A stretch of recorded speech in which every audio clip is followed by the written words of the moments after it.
So now that we've made our application with HTML and CSS and some JavaScript, we're going to kind of remake it in React, which is a modern web framework that is actually used on modern day projects. So before we do that, I think it's good to understand why React exists and why we don't just make everything in the way that I just showed you.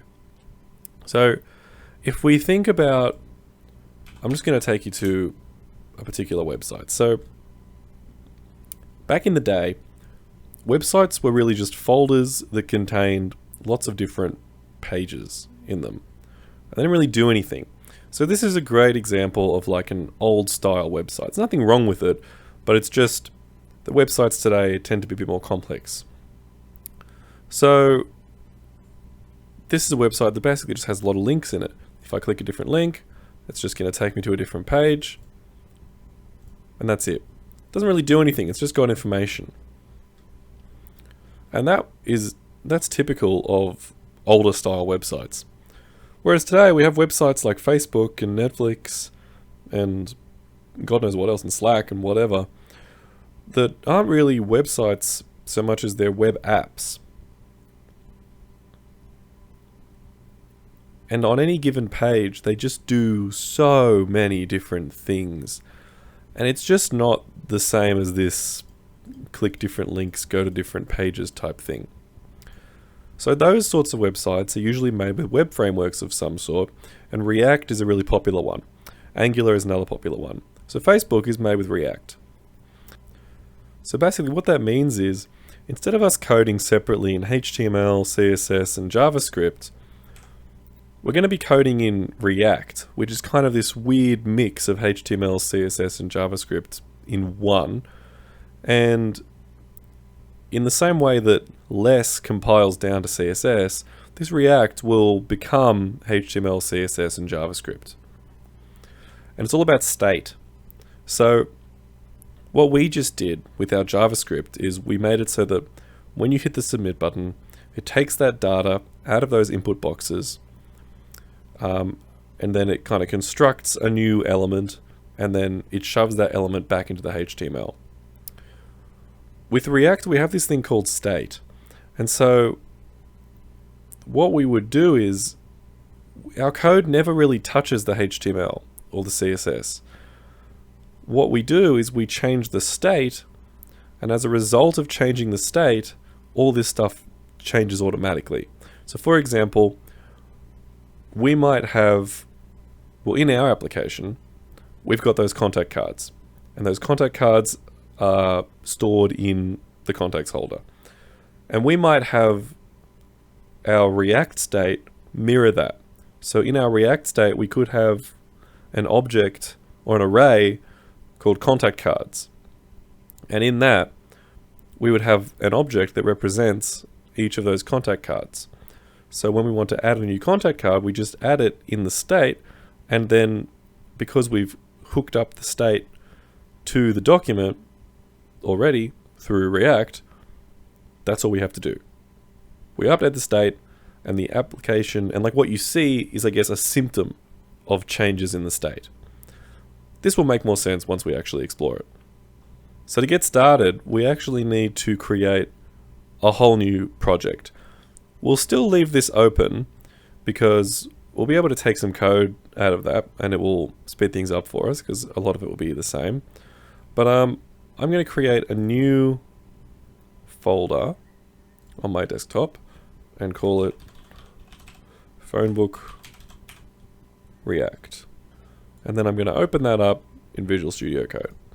So just like we did before. Before we can get started, we're going to need to download something. We need to download Node. So Node.js is this kind of version of JavaScript that is used on servers. And the reason that it exists is because, well, somebody at some point had the bright idea of running JavaScript on a server, which makes a lot of sense because we use JavaScript for the front-end stuff that I showed you in the last video. So if we use the same language in multiple places, it makes life easier. So we're just going to download Node and basically, download that somewhere, go through the prompts, install Node. You probably need to restart your computer at some point. And once you've done that, we can go back into Visual Studio Code, and we're going to open up the terminal. So you can see in Windows it's Control and then that little thing. If that doesn't work, you can hit this new terminal. Cool. So if you've installed Node correctly, you should have also gotten npm. So if you were to go npm-v and hit enter, you should see a number of some sort here. And that means that you've got npm. So what's npm? So it says here, essential JavaScript development tools that help you go to market fast and build powerful applications using modern open source code. Which is a wordy way of saying, it's basically this big toolbox where all these amazing people have created all this stuff and they chuck it in this toolbox and we can use it for free. So everything from like buttons to like whole frameworks, like React, for example, you'll find these in npm. And so npm is like this big toolbox that we can take from, but it's also a way for us to manage, I guess, our own toolbox full of all the things that we're downloading from npm. And it comes with Node. So what we want to do is we want to start a React project, and we want to actually take it from this toolbox. So we can go npm init React app. So this is saying, hey npm, I want to initialize something. The thing I want to initialize is a React app. And then we have to tell it where we want to do it, which is just a dot. So a dot means the current location where I am right now. So this is saying, hey npm, initialize a React app where I am right now. If we hit enter on that, npm is going to start downloading all sorts of different things. So what you're seeing right now, these are all the dependencies for React. And those are being downloaded. So you can see here it's installed 91 things. And we have this package.json file here. So every npm project will have a package.json file. And this is the file that explains, I guess, all the metadata about the project. It will say what the project is called, what version is it, and it will list all the dependencies. So this file will change as this script is run. So we'll be able to watch it. Okay, so that script has completed, and a lot of different things have happened. So this package.json has now been updated to include some dependencies in here. So React, all of React. The thing is, although there are only 3 dependencies here, there are sub-dependencies for each of these things. So React has a bunch of things that it requires. So if we go here and have a look at our node modules folder, this is a huge collection of things. And these are all the actual things that are required to make React work. So it's pretty crazy. A lot of stuff. And then we've got this public folder. So this is like our public HTML folder that I was talking about previously. But the main thing is this index.html file. So as we know, when the user comes to this website, they make a blank request, they're going to get this file. And if we actually look at what's in there, we can say, okay, so this is all the head. A lot of it's just comments. That's just a comment. And then if we look at our body, this is our body. And that's all a comment. So really, this is all our body. And this only comes up when you don't have JavaScript enabled. So the only thing in our body is actually this. What? How does that work? Well, this comes back to the fundamental principles of React. So React is actually just JavaScript. And then what it's going to do is when the application is loaded, when you go to the web page, it's going to find this root element and it's going to replace it with all the crazy React stuff that we're going to build. So it's going to do that dynamically. So we're operating in like a totally different world to where we were operating before. So we actually don't need to worry about this public folder at all. That's just going to stay there. The real application is in this src folder, which means source. And so if we look here at our index.js here, this is your first look at React code. So don't worry too much about the service worker stuff. We don't need that. The real interesting stuff is this line. This is the magic line that makes React work. So what this is saying is, hey, React DOM. So React DOM is, it's that collection of tools that React has for interacting with the actual document. It's saying, I want to render this app component. So just remember that, a component called app. And I want to render it in, and this is familiar to us, document.getElementById root.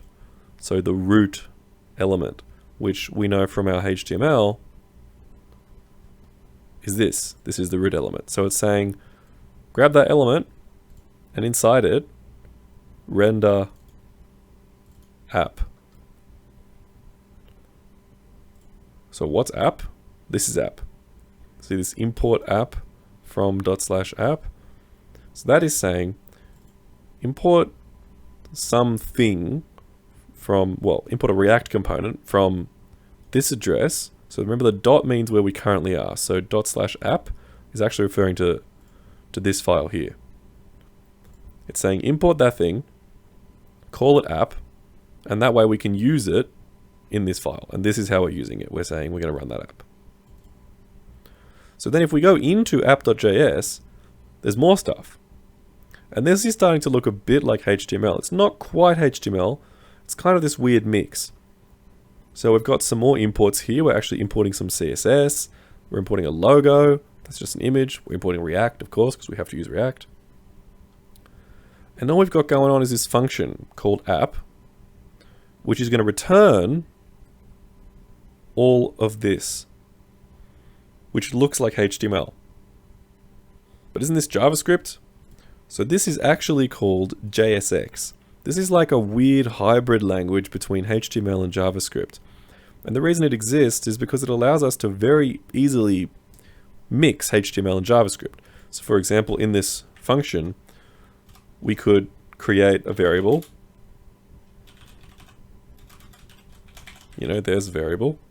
And then if we wanted to put that, like the contents, the value of that variable into our HTML, all we got to do is do some curly brackets, and then we can actually type in some JavaScript there. And that will just be replaced with this, which will become that. It's pretty cool.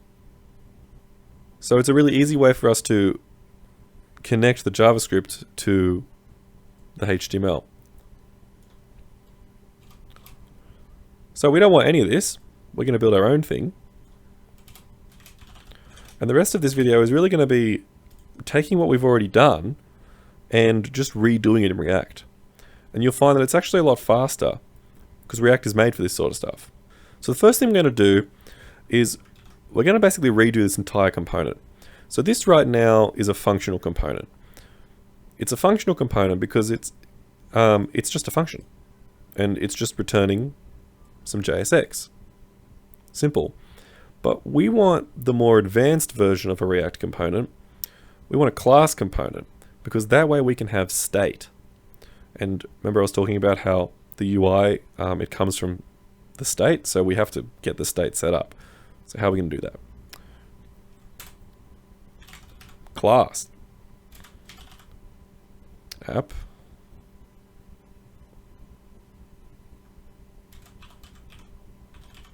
Extends React.component. And this is going to be our class. And then at the bottom here, we're going to export default app. So this export default thing means that if we're going to import this somewhere, so see here we're importing app from this place, we can just go ahead and use it by just calling it app, and this will actually reference this, which is perfect, exactly what we want. We're going to have a constructor. This is the code that's going to be run when this component first comes into being. And then we're going to have a render function, which is just going to return some JSX, and we'll fill that in. So, constructor time. with our constructor, we need to actually initialize our state. And that's how we do it. So right now, we're saying that right now this is a reference to this app. It's the whole thing. That's what this means. And we're saying so state, so app.state is going to be equal to these curly brackets. And these curly brackets are just a blank object. And you'll see what it looks like when we start to put things in an object a bit later on. That's all we need for now. So let's see what this does. If we go back to our terminal, we can type in npm start. Wait, wrong. npm run start. There you go. And this will start a development server. And it should automatically open up a page for you. And this is our React app. What's happening? Oh, must call superconstructor. Whoops, my bad. Come on, man. All right, so whenever you in a constructor, you got to do this. Forgot the props. All right, the concept of this superconstructor is a bit advanced, so I'm not even gonna bother with it. But props are important. So this is a React component, and we're gonna build subcomponents. So looking at this application, this whole app, this is a component. And then we might also have a component for this section. Oh, you can't see the cursor. Might have a component for all of this. You know, this might be a component. This box might be a component. So we're going to have lots of different components. And it's just a way for us to easily repeat things, essentially, and to separate what we're working on, which makes it easier to maintain. So our constructor has props that come in, props standing for properties that are passed to this component, and these are properties that we can use inside the component. So for example, looking at these contact cards, we'd probably have a full name as a prop and then phone number as a prop. And we could just design the component here and pass in those props. So we only design the thing once and we can just reuse it. So it's up to you how much you want to turn everything into separate components. I'm not going to go overboard here. So a lot of what I'm going to do, I'm just going to basically copy and paste from the code that we've already got just to speed things up. So I'm just going to paste in the code that we've got from our phone book before. And our tabbing is off here, so I'm just going to tab all of that forwards once. Nice. Now, we get this little red line here, which is telling us there's an error. Something is wrong. Adjacent JSX elements must be wrapped in an enclosing tag. What does that mean? For some reason, JSX requires every component to have a root div. So in this case, we've got a nav and then we've got another div next to it. We can't have that. So we have to take all this code and put it inside a single div.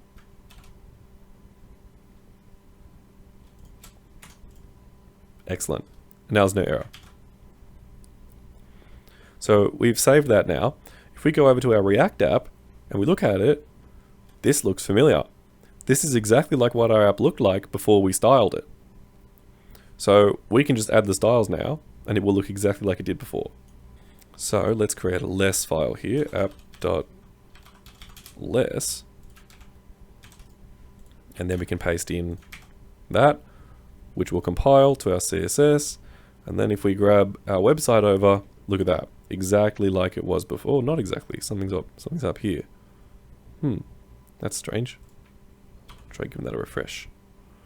Weird. Alright. We'll have to look at that. But this is kind of pointless what we're doing right now, because we're not gaining anything from using React. So what we can do to illustrate the concept and why you would actually use React, I'm going to take this contact card and turn that into a subcomponent. So in my source here, I'm going to create a new folder and I'm going to name it contact card. And there's many different ways that you can lay out your project. It's totally up to you how you do it, but you got to have some consistency, and this is the way I like to do it. So, and in there, I'm going to put contact card.js.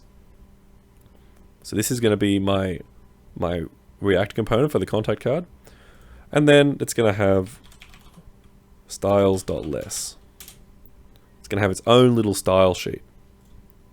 See, this is not how you would do it in normal HTML, but this is great if you've got a big hulking project and 10 million components, and it's great to have it all separated.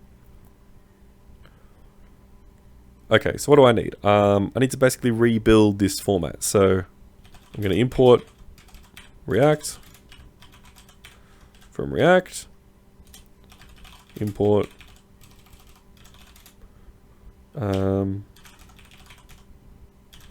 styles.css, which is not working for some reason. What's going on? Oh, whoops. Yeah, import styles.css, and then class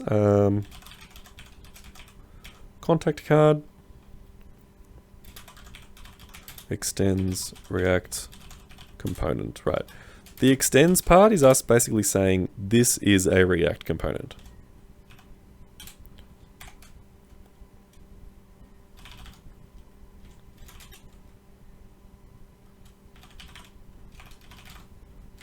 And then every React component has this constructor, and then there's some basic stuff that they all have to do when they are constructed.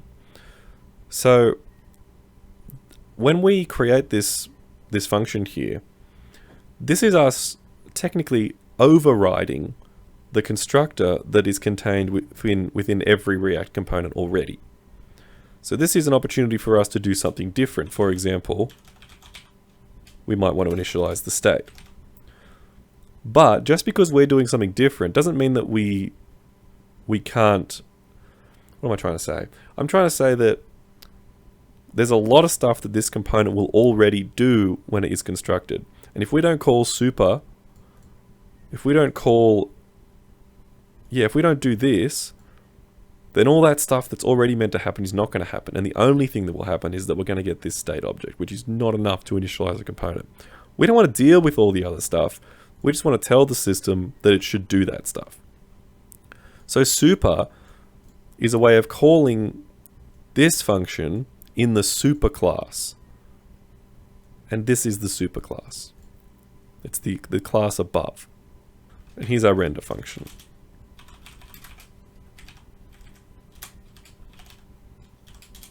Excellent. So let's start breaking it out. So a contact card is just this HTML. So I'm just going to take that, well, JSX, and I'm going to put that there. But we don't want it to have this. We want this to be replaced by a prop called full name that we will pass into every contact card. So I can do these curly brackets, and I'm just going to type, well, the prop. We haven't passed this in yet, but this is what it's going to look like. This dot props dot full name. And then this will become this dot props dot, oh, what am I doing? Phone. Great. And then in our styles here, we should go and take the styles, but only the ones that pertain to the contact card, which are these ones. And we'll grab those styles, we'll chuck it in there. And we're also going to need to, these variables, this isn't going to work because we haven't got the other less file here.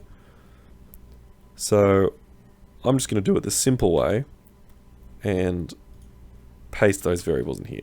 In reality, what you would do is you would have a separate less file called variables.less or something, and you would import that into each of your individual less files. That way you can only change it in, you change it in one place and it updates. Alright, excellent. So now that we've got this set up, we can go to our app and we can just get rid of all of this. And if we want to make a new contact, whoops, we have to actually import it, my bad. We have to import contact card from ./contact card/contact card. And hold on, I need to export default contact card. Alright, and then we save that. And then here, we can start referencing those contact cards. We can say, I want a contact card. Maybe I want 4 of those contact cards. And we can pass in a full name, which would be Lawrence Pressland, and a phone number.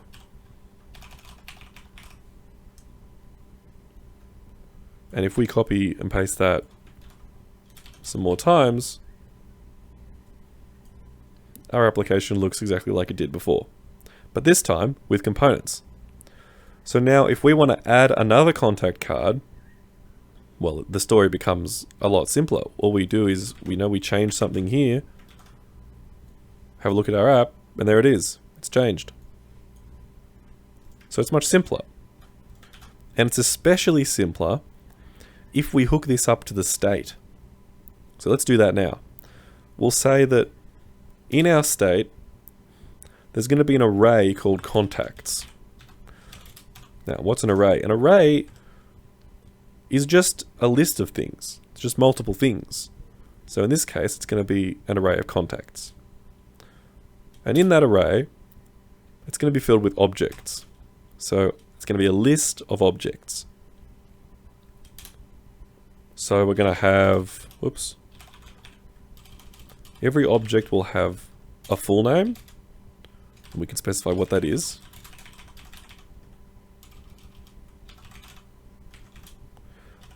And a phone number.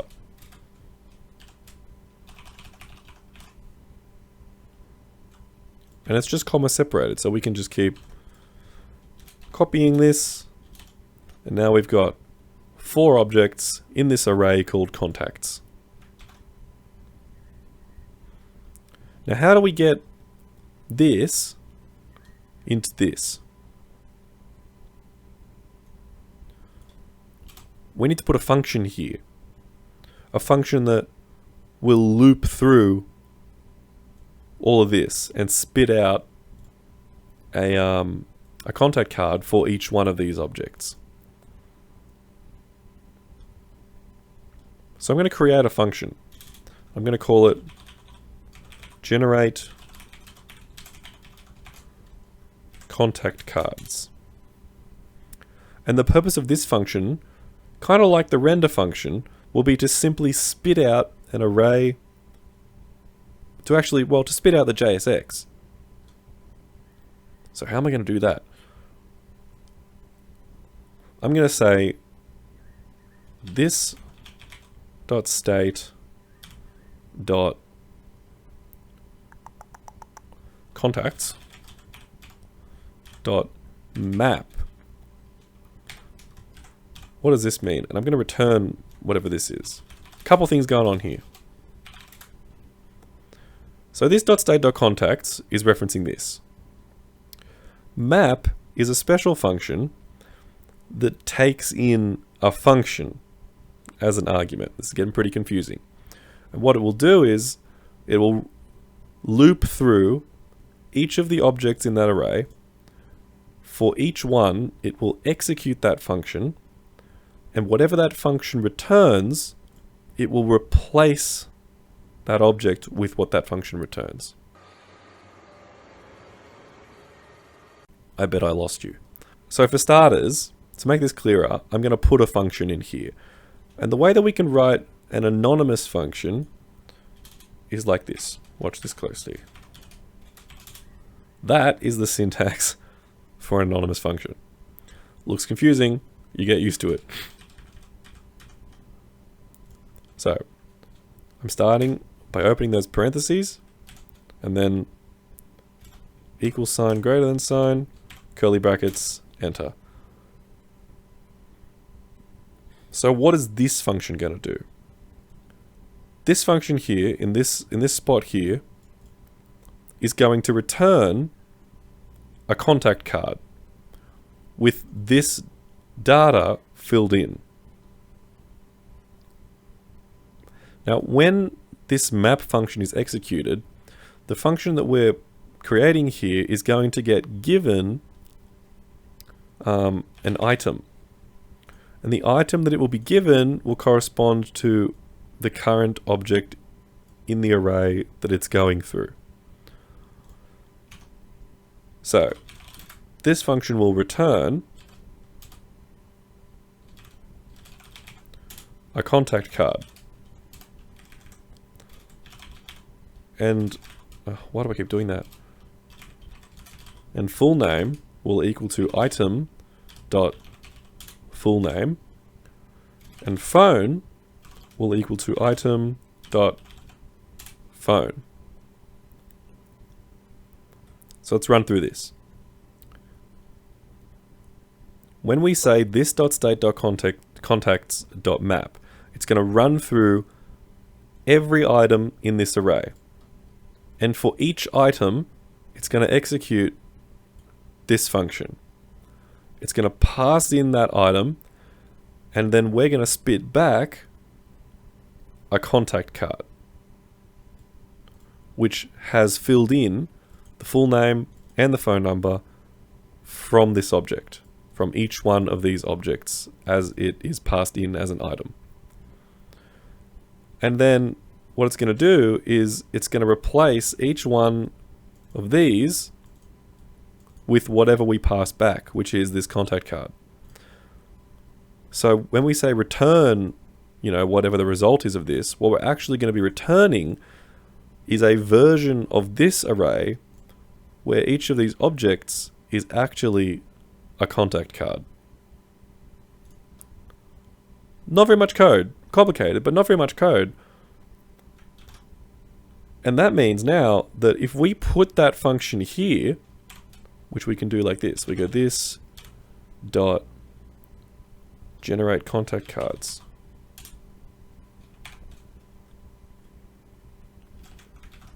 It will run that function, and whatever that function returns will appear. Looking at our app, it has worked perfectly. We've still got the exact same thing. And now, if I change something in the state, like I change that, and we look at the app, boom, it's been changed. So now this puts us in a really good position because it means that rather than doing all that get element by ID and all that, we only need to update the state in order to change what is actually displayed. So our next step is going to be making it so that we're storing this input somewhere. And when you hit submit, we're going to add it to the state, which will in turn add the new contact to the actual list of contacts. And by the way, when you're doing JSX, we actually don't use class. What we should be using is class name. It's just an example of one of the things that is slightly different between JSX and HTML. So I'm going to fix up my mistake, and I'm going to go and do a search and replace every class equals something with class name.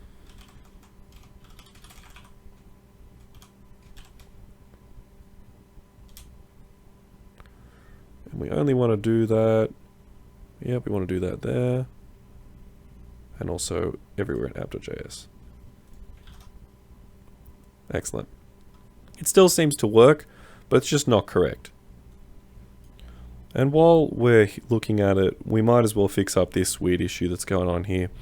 It's happening because of that box sizing thing that I was talking about previously. So this input box is being 100%. Its width is 100%, except because of this padding that it's got, it's actually being longer than 100%, and it's hitting this. So the way that we solve that, we go to our input in our less code, and we can go box sizing, border box, and problem solved. Yay! Alright, Next mission. So we want to make it so that when we type in this box, we're updating the state. So the way that we can get the data out of this box is a bit different from how we would do it before. Instead of grabbing the data at the end, when we hit the submit button, we're actually going to maintain a constant copy of whatever is being typed in this box. And we're going to maintain that copy in our state. Not in this array, but in a different place in our state. We can just create another place. So I'm going to say onChange equals this dot handle, what is this? Handle name type. And then onChange for this one will be this dot handle phone type. And I'm going to create these functions to handle those events. So handle name type, handle phone type. And each of these are going to take in an event, which I'm just going to shorten to E. So what this means is that every single time the contents of this input box changes, it's going to fire this function and it's going to give us an object that represents the event that just occurred. So as a little experiment, if we go console.log e.target.value, this will print out the current value of that box. So E is the event, target is saying the target of the event, like what is the thing that the event has happened in relation to, and what is the value of that thing. So if we have a look at our code, go to our console, I start typing, you can see every time I type, we get the entire contents of that box here. Looks pretty cool. Alright. But we don't want to just print it out, we want to actually store it somewhere, and where are we going to store it? We're going to store it in the state. So I'm going to create a new thing here. I'm going to say full name is going to be equal to just an empty string, and then phone equal to an empty string. By the way, a string is programmer speak for, well, a string of characters. So these are all strings, and this is just an empty string. Okay. So now I'm going to call this magical function called this.setState. This is what React is all about. And I'm going to pass it an object that will contain only the parts of the React state that we actually want to update. This is a magical, magical function. So I'm going to say full name is going to be changed to e.target.value.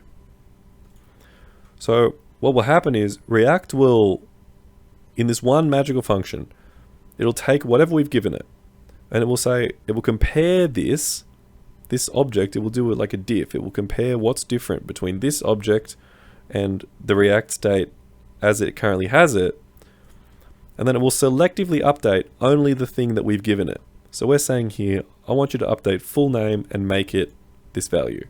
So it's going to go, okay, I'm going to update full name and I'm going to change this to be that value. And we do the same thing for here, except this time it's phone. The phone will equal the value. Excellent. So now nothing's going to change about our application. If we type stuff, we're getting an error. Cannot read property set state of undefined. We have to do this very annoying thing called binding. We have to bind these functions to this app. Because what's happening is when we say this, it's not understanding that this should refer to the app. Because this function is being called from an onChange event, it's actually assuming that this is the event, which is not, sorry, is at least the context in which the event takes place, which is wrong. So we have to tell it, no, you're dumb, we're right, this should refer to the app. How do we do that? So we have to type this dot handle name type equals this dot handle name type dot bind dot this, which is crazy. And it's so annoying that you have to do this, but you do. And it's basically saying create a new version of this handle name type function that is bound to this, which in this context means app. Very confusing, but you just got to do it. So you got to do this with each of the functions that you want to use. So this dot handle phone type, this dot handle name type dot bind this, and we can get away without doing it with this one, because in this case that function is being called from inside this render function, and the context there is correctly this app, so it's fine. I'm sure that made no sense to you whatsoever. It took me ages to wrap my head around it. You don't really need to wrap your head around it, so it's all good, but just, you gotta do this. Okay. So this means now that our state will have the full name and phone as we are typing it, which is excellent. And so our application won't actually react in any, like, react, pun, won't actually function, another pun, Get your shit and get out. in any different way. But in the background, that state is holding it's holding on to whatever is typed there. So now, kind of just like before, I'm going to create another function that will be called when we hit the submit button. Handle submit.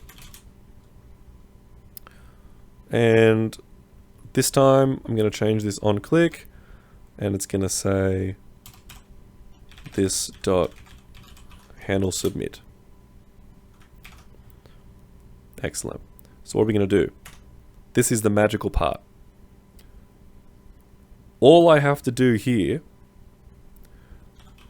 is a single set state. And I'm just going to say that,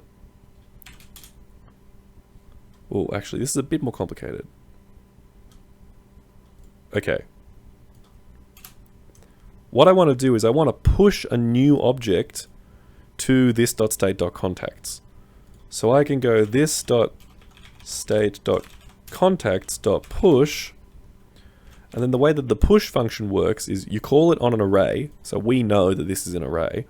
So we're saying, I want to push, I want to add on something. What are we going to add on? An object. And that object is going to be, it's going to be one of these. So I might as well just copy paste that actually. Just copy paste that, except full name is going to equal to this, dot state dot full name, and then phone will be this dot state dot not last name phone. Now you might think that's done, but it's not done, because React actually only does its magic if you call the setState function. So we have to go this dot set state, but what do we pass in? We just pass in state, this dot state, which we've now updated. And this is our way of saying, hey React, we updated some stuff, so make sure you go re-render everything. So then this will trigger a re-render of our application, which will cause it to go back through this generate cards function, which means that our application will be updated based on the new state. So let's see that in action. We type in new name, Bob, phone number 123, submit, and nothing works. Why? Why? Ugh. All right, troubleshooting time. So that didn't work at all. Let's just confirm that this function is actually being called. So let's just do the old hello. And when we hit submit, we should be seeing a hello here. We are not seeing a hello. Oh, it's having the same problem that we had before that we didn't fix. Okay. So we have to do this bind thing for this new function that we've just created. Handle submit, done.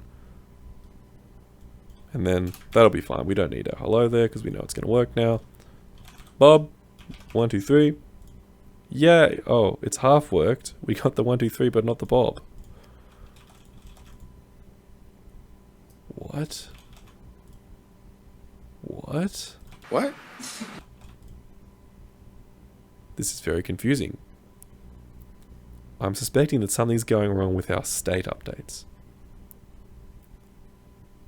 75 years later. Okay, I found our issue. It seems here that when I did our binding, I did this.handle name type, and then this.handle phone type, but the actual function here is this.handle name type, which means that it was essentially changing the name no matter what we typed. So that should be handle phone type. And now it should work properly. So we go back to our app, we can go full name, Bob, phone number, that's not a phone number, 123, that's a phone number. Submit, and yay, Bob123. And that's it. Simple as that. So the app functions just like it did before, but you can imagine that if this was much more complicated, how much easier it would be to only update the state in order to have the entire application just do whatever. Our next mission is going to be to create a database and an actual API so that when we add Bob to this, it actually stays between sessions. If I refresh the page now, Bob is gone. We're back to normal. So it's going to be some really exciting times.